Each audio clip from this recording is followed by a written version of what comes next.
I have a suggestion to succinctly tell the whole story about the tens of millions of acres that oil companies are allowing to sit idle. Fox should create a new TV show for the oil companies holding all these idle wells, and it could be called American Idol, with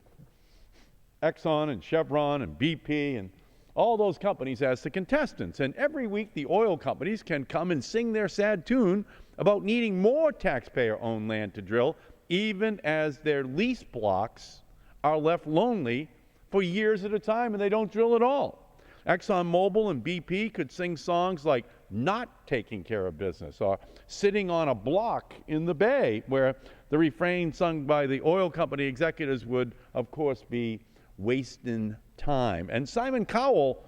could come back to the show he created so we can all watch as he mocks these companies for their subpar drilling performance. And of course, in typical fashion for the oil industry, they'll still demand to be advanced to the next round of leasing, even though they're doing nothing. And by the way, in this bill,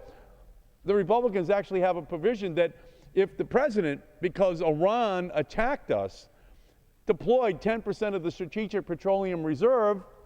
that we, the American people, would then have to lease 200 million acres, an area the size of Texas, to the oil companies to drill, because the president deployed the Strategic Petroleum Reserve, even though the oil companies already have an area the size of Kentucky in public lands that they are not drilling on. So this whole American Idol thing really plays perfectly into the Republican plan, because right now the oil companies pay $1.50 per year per acre not to drill, while at the same time bleeding that they are being discriminated against, even as the president now has us at the highest rate of oil production in the United States in 18 years, which is a very hard thing for the Republicans to finally come here to the floor and admit.